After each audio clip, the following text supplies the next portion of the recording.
There's some golden rules of training that I'd like you to have a good think about.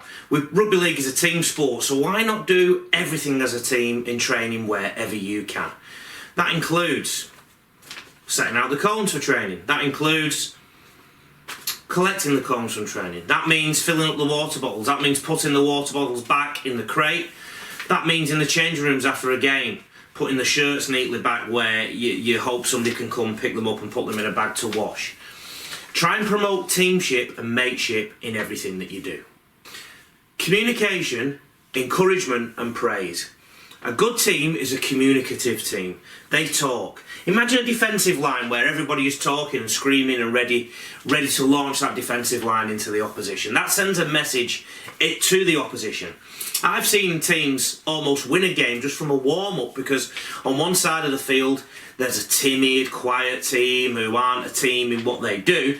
On the other side there's a team that are loud, communicating with each other, they're praising each other, there's a lot of encouragement, and it sends out a message straight away about your team. Encourage it, make it a habit in your training. If you do a good drill or a good thing in a game or a good thing in a training game, let the whole world know. Likewise, if something goes negatively in the session or in a game, encourage your players to pick each other up. Ensuring the highest quality in everything that you do is a standard that you as the coach must set.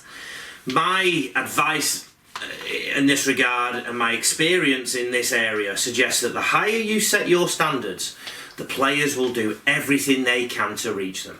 And if you shoot for the stars, maybe at least you'll end up at the top of the world. I'm going to tell you a story. I've no doubt going to get the details of this wrong, but I remember talking to Dennis Moore, the assistant coach of the NRL side Manly Seagulls when they won the Premiership in 2008. I was a young coach on staff there and I tried to get some secrets as to why they won the Premiership.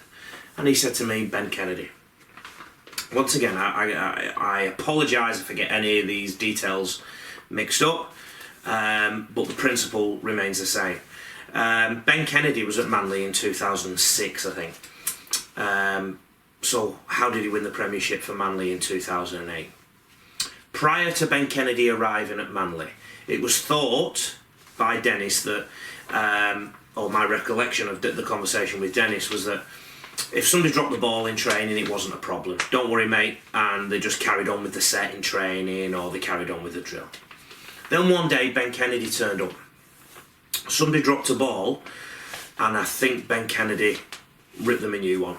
Told them what he thought of it and said it wasn't good enough and that there was consequences for dropping that ball in a game, so there had to be consequences in training. I took that lesson, so my players always do 10 push-ups when they drop the ball. If there's too much drop ball in training, I make my players defend and duplicate defensive lines. Set high standards, and then it's really important that you hold your team accountable to those standards. So don't say you're going to do X, Y, Z and then don't follow through. Depending on the age group and experience level of the team that you're coaching, I'm a big believer in empowering your players with some decisions. Don't empower them to every decision because otherwise they'll be controlling the team and you won't.